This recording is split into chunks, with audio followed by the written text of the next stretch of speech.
Hi everyone and welcome. I'm Cameron Wall, the Asia Pacific Data and Analytics Partner for EY. I'd like to formally welcome you to the 2021 Better Working World Data Challenge.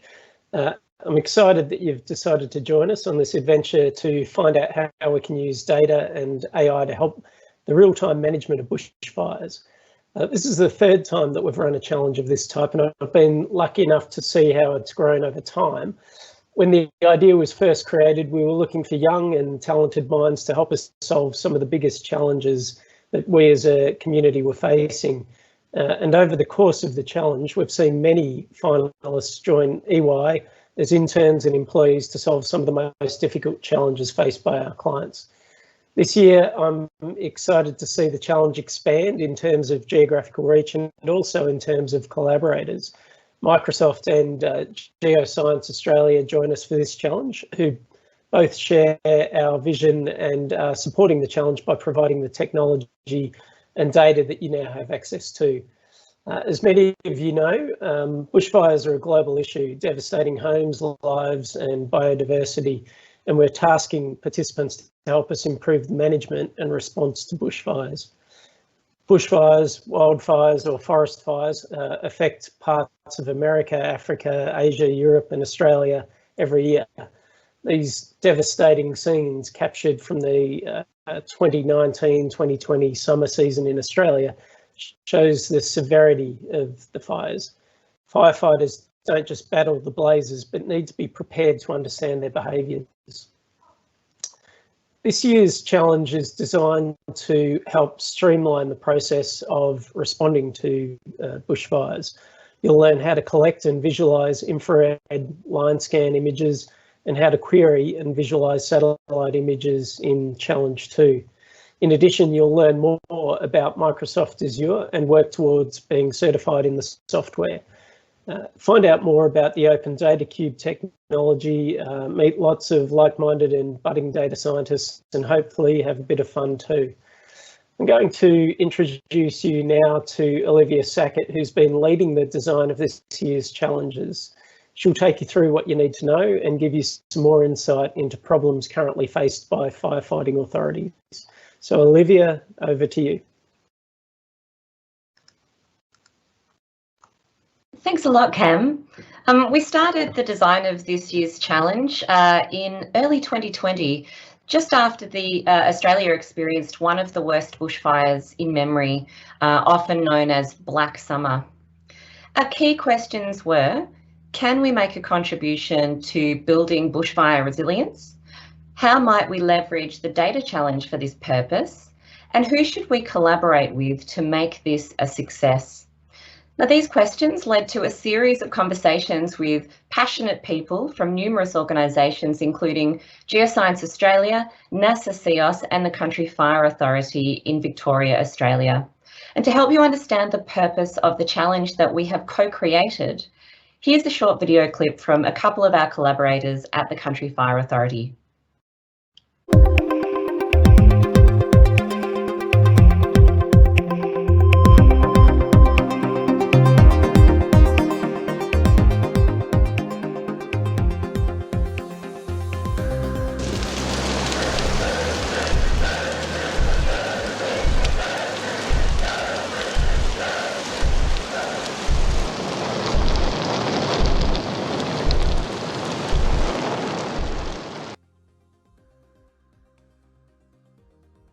Real-time mapping of bushfires using line scans are a valuable source of information to incident management teams, as it allows us to quickly identify parts of the fire perimeter that are active. If we know where the fire is, we can come up with different tactical and strategic options to put the fire out.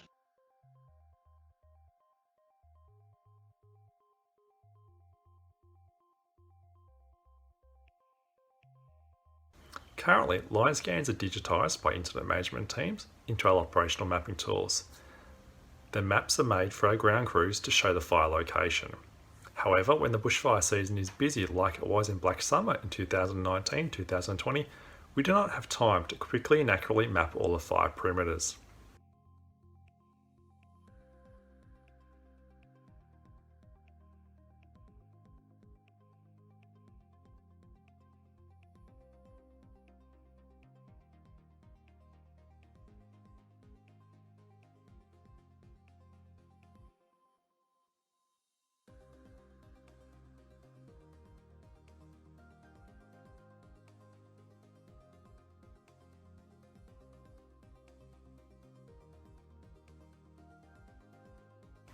The solution that we seek is about coming up with an automatic system to digitise the line scans so that perimeters can be loaded into our mapping systems so that our incident management teams can validate interpretation and focus on other tasks.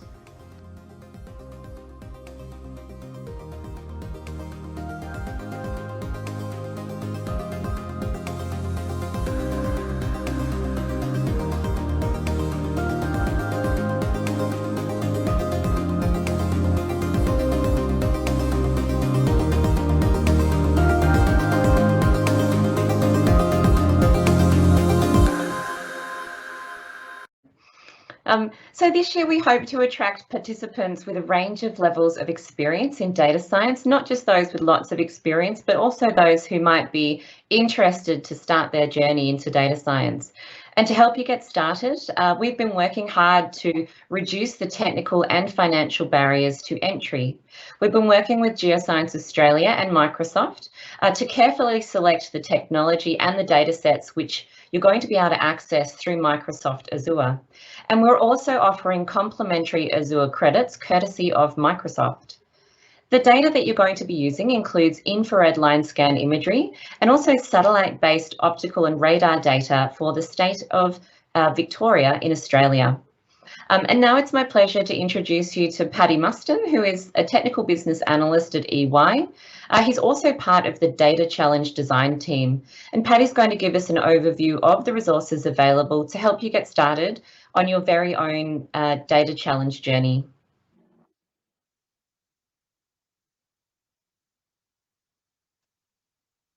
Thanks, Olivia. Setting up a data science environment with access to the right data at the right time can be complicated. To help you get started on the challenge without needing to worry about this underlying infrastructure that your code is running on, we have created a template that you can use to create your own environment. This environment will sit on Microsoft's cloud computing offering, Microsoft Azure. This template and all the associated resources are housed on GitHub, which is a website for managing code. This includes tutorials and code examples to help you get started. Your template will come with these resources already included. Remember, the GitHub repository and the wiki, which is also on the repository, is the central source of information covering your environment. If you have any issues related to deploying your environment or getting data, just check the FAQs here. But today it's about you, the participants. It's an opportunity for you to ask any questions and get a response from the experts, who are myself, Paddy Muston. I'm a technical business analyst from EY. Olivia Sackett, who you met earlier, is EY's AI assurance lead. And David Gavin, who you haven't met yet. He is the Director of Digital Earth Australia Technologies from Geoscience Australia. So you can ask questions using the right-hand panel at any time. So let's get started. So we've received one question. 3 days ago, I started the VM and everything was working. Yesterday, when I wanted to log on, an error pops up, invalid credentials. But I'm sure I'm typing the right password. I have set up another machine and the error is exactly the same. So not too sure about this one. I'd recommend checking the FAQ on GitHub. We'll publish a response to this as soon as we can figure out what the issue is here. So just to reiterate, the FAQ on GitHub is a great place to find answers for questions that other people have found the same error or issue. So if you just check back there, the FAQ on the wiki.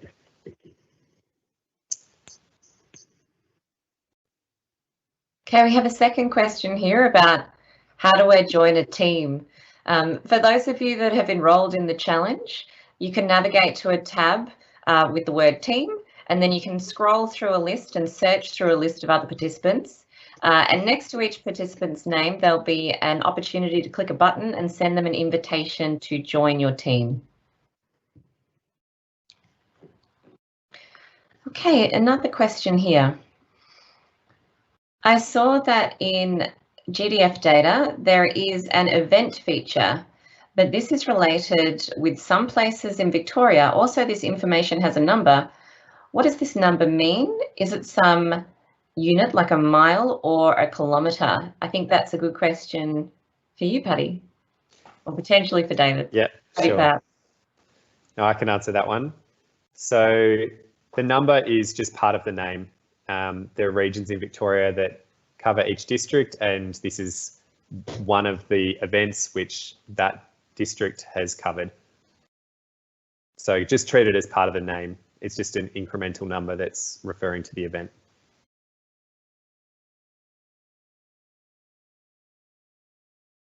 Thanks, Paddy.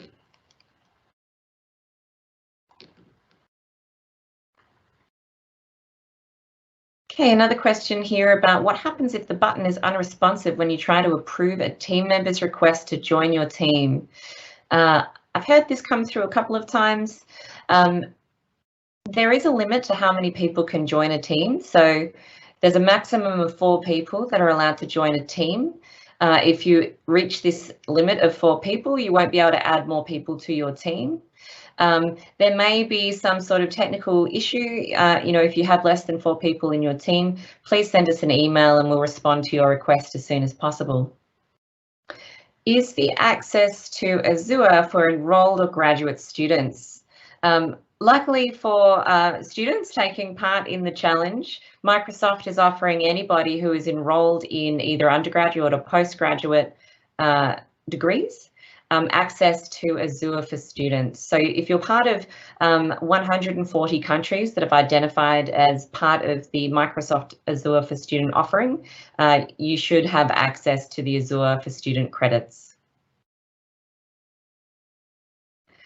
Okay, there's one here asking about people who don't have much data science experience. Firstly, welcome. Thank you for taking a leap of faith and joining the data challenge. I might maybe throw to Paddy and then potentially to David Gavin to talk about what we've done to reduce barriers to entry for people who are new to the data science challenge. Maybe Paddy, over to you first. Sure. Cool.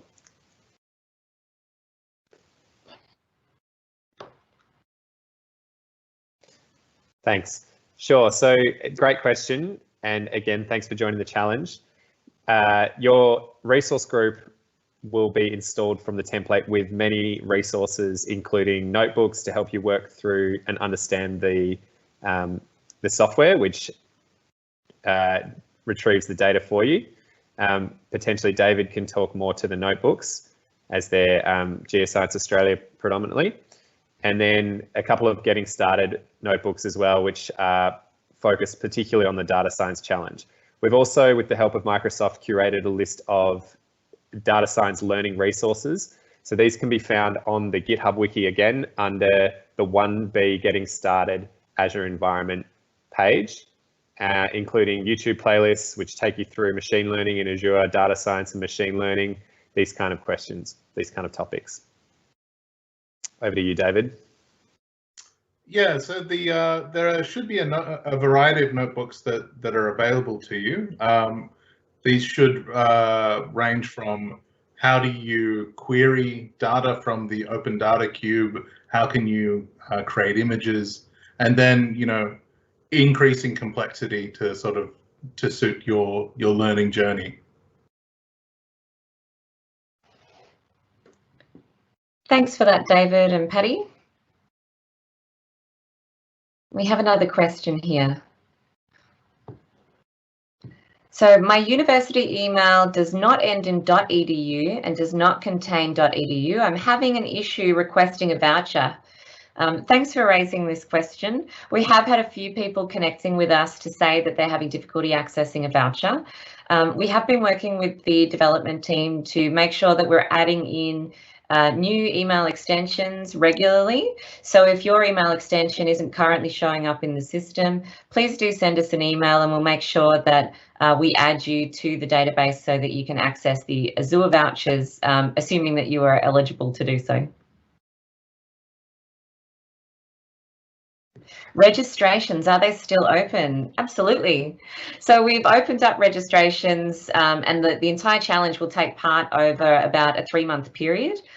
the rationale for this, quite long timeline is that we wanted to make sure that people all around the world, regardless of when they were having their exams and when their busy periods were at university, had the opportunity to take part. So you can take part, you can register and take part all the way through into June, I believe. So yes, please encourage your friends and your fellow students to take part in the challenge, even if they can't join until later in the challenge. Okay, there's another question here about team invitations being a bit slow and sometimes the button is not working. I think we may have addressed this issue earlier. So if you are having some sort of technical issue, please do send us an email. And again, just make sure that you check that you haven't exceeded that 4-person per team limit. Okay, so I'll give you a heads up, Patty, this question is coming for you. How can I get the Polygon values from GDF? I want to do something like this.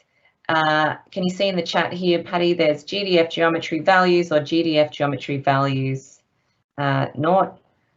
Yep, thank you. Maybe you can complete that question. Yeah, sure.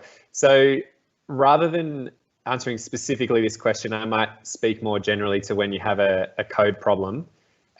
Google is your friend. There are GIS specific forums which have answered this question and many others. So the other thing I'd recommend, that if you can't do something immediately with code, or you've tried to do something repeatable with code, but you just want to get it to work once, what you could do is download some of the data set or the polygons in this case and open them manually in a program like QGIS. And that'll allow you to view them, get a better understanding of them, and then potentially you'll be able to implement some code to do that same task. Thank you, Patty. Okay, so another question here about student status. Is there a way for us to prove our student status without changing our email address in the platform to request the Azure voucher? I believe the answer to this question is no. My understanding of the way that you can access the voucher is that it relies upon the information you've uploaded to your profile in the Data Challenge platform. If there's some reason you're having difficulty doing that, again, please just get in contact with us and we'll help you resolve that issue. Does making multiple submissions versus one good submission affect the results? Or is it just taking the best scoring single submission? This is another excellent question. So we have confirmed that the Data Challenge platform will take your best score. It won't take the most recent score. So you are really incentivized to keep adding in additional submissions and seeing if you can improve your score throughout the challenge. Okay, I'm a data science newbie. Where should I run my data analysis and modeling of images? Welcome, data science newbie number 2. Great to have you on board. So essentially, we've set up an environment that you can deploy with what we call a magic link. So when you follow the instructions in the GitHub repository, there's a little blue button that's partway down the instruction page, which you can click on. We call it a magic link because it deploys all of the technology and gives you access to all of the data that you need to take part. So I suggest that that's your best place to get started. And as Patty mentioned before, if you would like to open up some of the images to explore them outside of that environment, feel free to download a program like QGIS, which is an open source, freely available piece of software that you can use to explore your images as well. Okay, another question probably for Patty. Also in GDF data, in comments feature, you can find the word composite, which we know is important. My question is this so important? Is it as important as the source name feature? Can you comment on the relative importance of any of these words, Patty? Sure, I could, but I'm not going to. I don't want to give it all away. The Getting Started notebook covers as much as I want to give away right now. All right, great. Thank you so much, Patty. So I think the answer there is please go and explore the Getting Started notebooks. That's part of the challenge, part of the learning journey for you to undertake. Okay, could you please throw some light on the use of external data sets? I'll begin to answer this question, and then I might pass over to David Gavin, who has extensive experience that he can share with us on this topic. So essentially, we've curated what we consider to be, the most useful data sets for you to get started with. And in my humble opinion, if you got to the end of the challenge and you had stuck with those 4 data sets, you'd still have a huge amount of data to play with and to build your skills with, and you could still build some really nice models. There will be additional sets of data available, potentially in relation to weather and other factors. And David, if you're happy to maybe comment on what sort of data sets people might want to have a look at that might be outside of the 4 data sets, then that would be great. Certainly, Olivia. So seeing as this particular challenge is focused on Victoria, Digital Earth Australia has a variety of other kinds of data sets available, including vegetation cover, water cover. Not sure if that's going to be quite as relevant, but maybe it could be. And Geoscience Australia more broadly has digital elevation models that could be useful in your work as well. So there is a wealth of information out there. You might be able to track down some of the older Himawari 8 data that would be coarse resolution but a higher update frequency, which may help if you can find it. That is not available through Digital Earth Australia, so you'll have to go looking for that one. That's awesome. Thanks so much, David. Okay, another question here. What happens after all the free Azure credits are used up? I can see this would be concerning. Some people, depending on the level of skill, will be able to get through the entire challenge on their initial $100 worth of credit. Some people will burn through their credit for various reasons. I suppose some of the more advanced competitors may be using up their Azure credits more quickly. You can either access the Azure free offering, which does require a credit card for you to verify your identity. And you do receive, I think it's $200 US of credits with the Azure free offering. But in addition to that, Microsoft have also generously donated some additional credits, which are going to be made available. I believe it's between weeks 4, 5, and 6 of the challenge, and we'll be sending you emails on a semi-weekly basis to let you know when those credits will become available. Now, to access those credits, you need to be one of the top performers on the leaderboard. I think we have currently 20+ teams on the leaderboard. So the best way for you to access those additional bonus credits is to make sure that you start submissions early and get into the top of the leaderboard, so that when we start to divvy out those additional credits, you're in a good position to get into that top performers group and access those credits. They are quite substantial amounts. I believe the first batch will be $200 of credits each. And after that, we'll be moving up to a $500 credit bonus. So they're fairly substantial amounts and definitely worth trying to get yourself into the running for. Okay, so here we've got another question about the Azure platform. Is it necessary to utilize the Azure platform? What if someone is comfortable with the Linux platform, like I have bought a machine on, say, GCP platform? Am I allowed to work on that? Absolutely. You are welcome to use whatever technology you have access to. We've simply provided what we consider to be a world-class setup that's available to you, as I said earlier, at the click of a button. So we do encourage you to give that a try, but if you would like to use other technologies to complete the challenge, you are most welcome to do so. Okay, is it necessary to make submissions every day, or do you need several gaps of days? I'm interpreting that as, what are the maximum number of submissions per day, potentially? Currently, the maximum number of submissions per day is 1. So that means for every day of the challenge, you can submit a new set of results, and the challenge platform will take your best set of results across the entire period of the challenge and use that as your entry into the, potentially into the finals. Could you advise us on how we should manage our time throughout the 3 months? It's a great question. One comment that comes to mind, and then I will pass over, I think, to Paddy for his thoughts, are that there are actually 2 challenges which we haven't really touched upon right now, but the 2 challenges do relate to each other. So to enter the challenge, the second challenge, you do need to have completed the first one. That's not to say that these 2 challenges should operate in series. They probably will operate best if you iterate between the 2 challenges. So my suggestion would be to take that into account when you're putting together your strategy for how you use the 3 months. Paddy, have you got any other thoughts to share with the participants?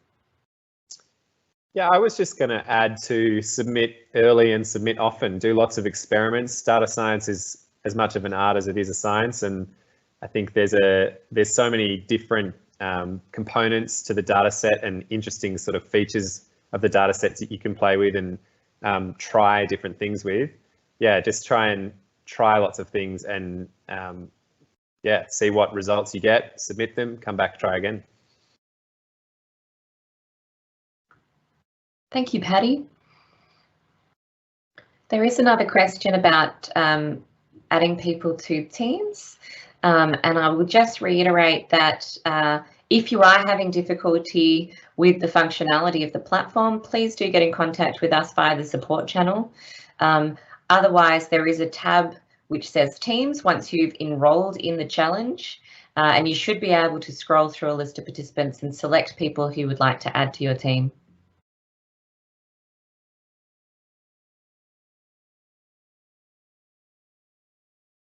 Another couple coming in here. Good one for Paddy. Paddy, what do you think is the maximum F1 score that can be achieved? The F1 score is the score that's used to calculate the performance of your model on the data challenge platform and your position on the leaderboard. What are your thoughts, Paddy? Yeah, great question. So I would say that between 70 and 80% is quite a good score. Getting above 80 is excellent. And to be honest, I'm hoping that if anyone gets 100, only one team gets 100, because otherwise it'll be harder for us to differentiate.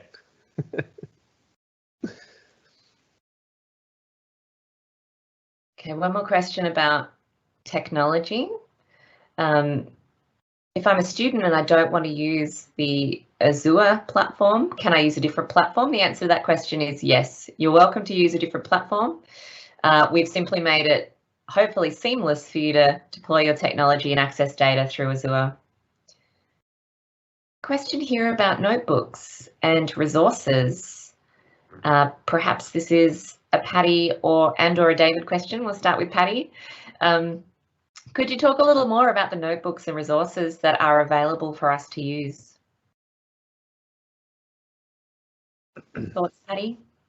Yeah, so there are 4 folders that are available at deployment time in your environment. The first 2 are more generic resources, so they're notebooks that Geoscience Australia had already developed. They take you through how to use the technology. Then the next 2 folders are specific to Challenge 1 and Challenge 2. So in terms of the differences, they contain the data set that we're using for this challenge.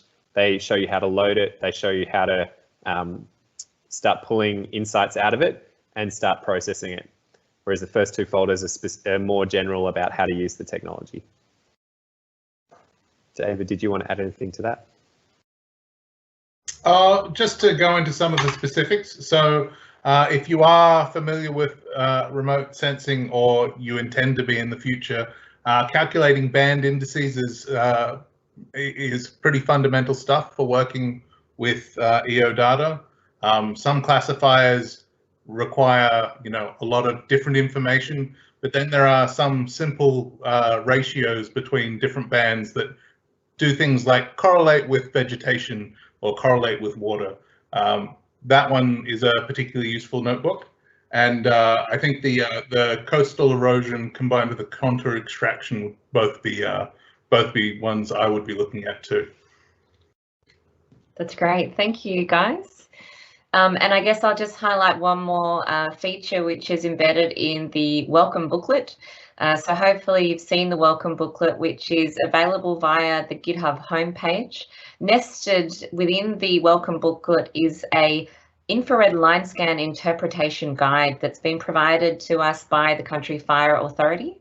And I suggest that you definitely read through that interpretation guide, potentially before you start trying to understand the infrared line scan imagery. Am I at a disadvantage if I can't apply for the Azure credits? Well, I think that depends on whether you are able to access the Azure free credits. So as I mentioned before, there are a couple of different offerings. The Azure free offering, it is available to everybody. It does require you to have a credit card so that you can verify your identity. So, you know, that could potentially be a challenge for you if you don't have that functionality. But there are a couple of other offerings which are free through Azure. And again, you can use additional or sort of other technologies, I should say. So if you don't have the access to credits to use the Microsoft Azure environment, please feel free to look through the support materials, which will basically give you some pointers on how you can get started on other forms of technology. Okay, I think we might have answered all the questions in the chat. Look at one more here. I verified my account and got the credit. Can I still use it later? Not sure if I can answer that question right now, but I believe the answer to that one would be yes. I think there is a lifetime for an Azure subscription. So go back to the website where you got your Azure subscription and just check what it says. It'll probably have an expiry of approximately 3 months. I should also mention that the credits that you have access to as part of this data challenge, they do expire after this challenge. So they will be active throughout the entire challenge. And then on the last day of the challenge, that'll be your last day to use those Azure credits before they expire. Do you provide a participation certificate for participants? And is it only for the top 30 or so, or for all participants? I haven't been asked this question before, I have to admit, but I quite like the idea.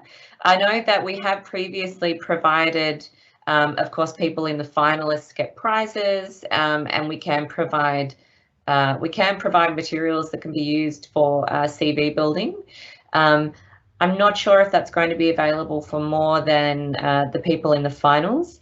But if this is something that's of particular interest to you, please feel free to send us an email and we can certainly look into it for you.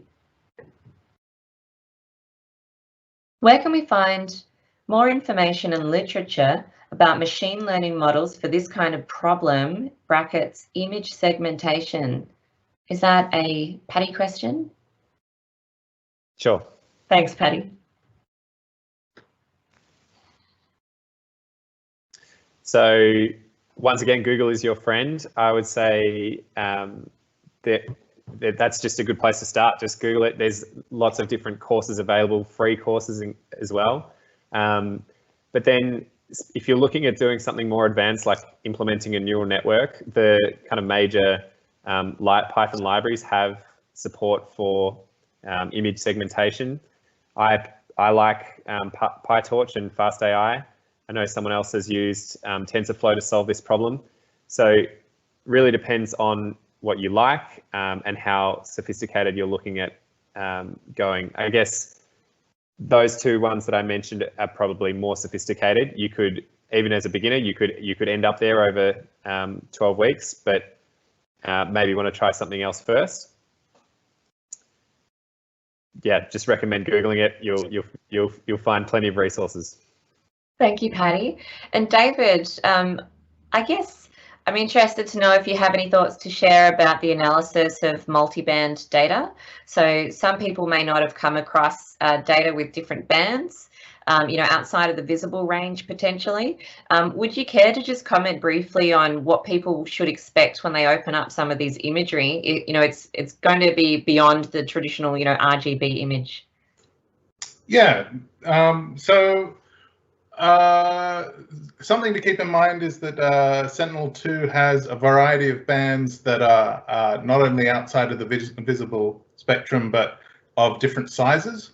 So one of the challenges of working with a large amount of multi-band raster data is you're going to run out of memory very quickly. So you might want to think about just how big an area of interest you're working with, and then tailor that to the size of compute instance that you're using. In terms of the data science, I mean, you'll be able to see through limited amounts of smoke using some of the infrared bands, and you'll be able to see vegetation depending on in more contrasted detail, depending on your combination of bands.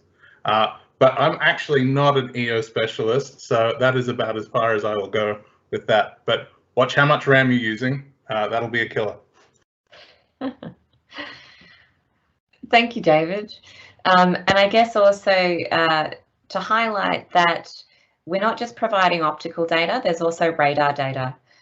So you might want to do some Googling into the differences between optical and radar data that's acquired via satellites, because that knowledge might come in handy for helping you work out what kind of analyses that you might like to do or what might be possible.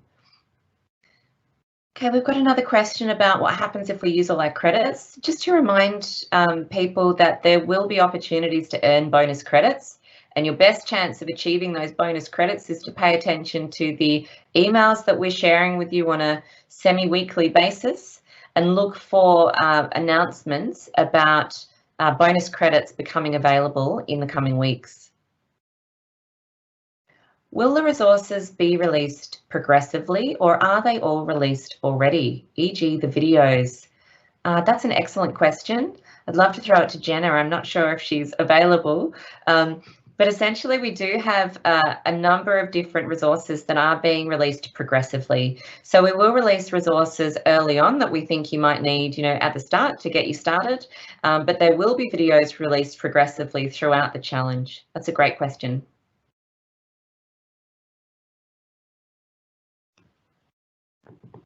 Another prompt to keep an eye on weekly emails, because there'll be announcements made about new content as it becomes available. I have a question here which says, why is my data science environment not deploying? I think probably that question is too difficult to troubleshoot in this sort of a forum.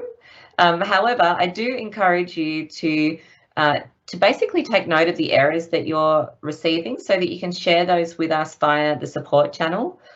If you're having an issue deploying based on the instructions that we've provided on GitHub, please do get in contact, because we have a number of experts from EY and Geoscience Australia and Microsoft available to help troubleshoot any issues that you may come across. Are the labels, this is a question for you, Patty, fair warning. Are the labels in the target Polygon dataset missing? So I'm assuming from that question that the labels are, that this person means the annotations, or the label which connects a particular set of polygons to a particular line scan image. So some of them have not been provided. Some of them have been provided and others have been provided. However, they are difficult to match to a specific line scan image. So that's part of the challenge. It's intentionally a messy real world data set, and this is how the CFA receive it. This is how your solution, if it's used in the real world, would need to be able to process this kind of information. Thank you, Patty. Okay, I think we may, I was going to say we've run out of questions or we've answered all the questions, but we do have one more. What should I do if I need additional meteorological data related to the forest fires? I like this question. Is this a David Gavin question, or shall I ask that one to be posted via the support channel, David? I believe, although I can't confirm it right now, but I believe the ERA 5 data set is accessible, and it could be something that you, if you are familiar enough with either GDAL or raster tools or GIS tools or Open Data Cube, you might be able to get your hands on that kind of data, and that might be helpful. But that's probably the only one I can think of. I believe that the Australian Bureau of Meteorology does have some data, but it's kind of hard to find, so that might be a little bit more challenging. Thanks, David. So just to reiterate there that you can go to the Australian Bureau of Meteorology. Oh, I'm stumbling over it too now, David. The Bureau of Meteorology. You can go to the website and explore data sets made available through that organisation. And one last reminder before I hand over to Cam to thank you for attending and close. Please remember to switch off your VM and/or add auto shutdown to your VMs. This is a really key issue, especially in relation to those questions about what to do if you run out of credits. The best way that you can possibly engineer to run out of credits is to not turn off your VM when you're not using it. There's also a handy app you can use, the Microsoft Azure app, so that you can do it from your mobile phone, wherever you are. So please make sure that you prioritize that as an action when you set up your data science environments. But thank you, everyone. I'll hand over to Cam now. Well, thank you, Olivia, Patty, David. Some good tips there. Look, I hope you have fun doing the comp. Like we said, there was a few real key tips there, and we can't emphasise the shut down your VM when you're not using it tip enough. That happens in the commercial world a lot, and people wonder why the environment costs so much at the end of the day or month or year, and that's one of the key reasons. Well, like we said, you know, keep tuned into all these tips. Try to submit as often as you can. You are solving something new here, so you know there is no answer per se out there. You'll only find resources to help you get a better F1 score, really. And good luck, and look forward to sort of talking to you all again in some of the upcoming videos. So thanks, and enjoy the competition.